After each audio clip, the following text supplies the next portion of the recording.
Tax collect ಮಾಡೋದ್ರಲ್ಲಿ ಮಹಾರಾಷ್ಟ್ರ ರಾಜ್ಯವನ್ನು ಬಿಟ್ಟರೆ Karnataka number 2 in the country.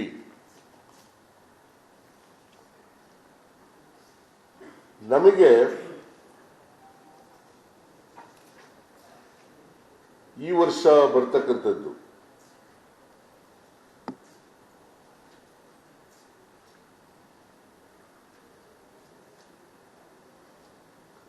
ತೆರಿಗೆ ಪಾಲಿನಲ್ಲಿ ಅಂದರೆ 23-24ನೇ ವರ್ಷಕ್ಕೆ ಬರ್ತಕ್ಕಂಥದ್ದು ತೆರಿಗೆ ಪಾಲಿನಲ್ಲಿ 37,252 ಕೋಟಿ. 37,252 ಕೋಟಿ. ಸೆಂಟ್ರಲಿ ಸ್ಪಾನ್ಸರ್ಡ್ ಸ್ಕೀಮ್, ಕೇಂದ್ರ ಪುರಸ್ಕೃತ ಯೋಜನೆ ಗ್ರಾಂಟ್ಸ್ ಬರೋದು,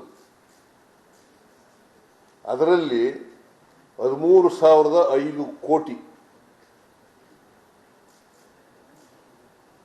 ಕರೆಕ್ಟಾಗಿ ಹೇಳ್ತೀನಿ ಬಿಡಪ್ಪ, ನನಗೆ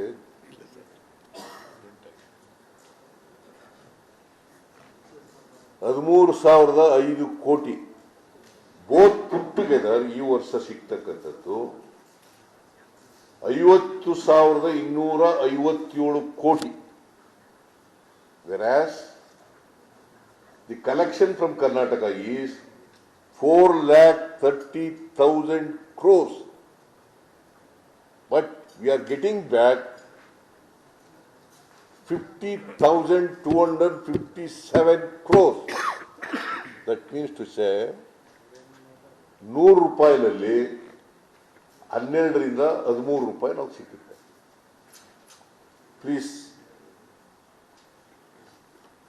100 ರೂಪಾಯಿ ನಾವು ತೆರಿಗೆ ಕೊಟ್ಟರೆ ಕರ್ನಾಟಕದಿಂದ 100 ರೂಪಾಯಿ ಹೋದರೆ ನಮ್ಗೆ ವಾಪಸ್ ಬರೋದು 12ರಿಂದ 13 ರೂಪಾಯಿ ಬರ್ತದೆ. ಇನ್ನು ಉಳಿದೋದಿಲ್ಲ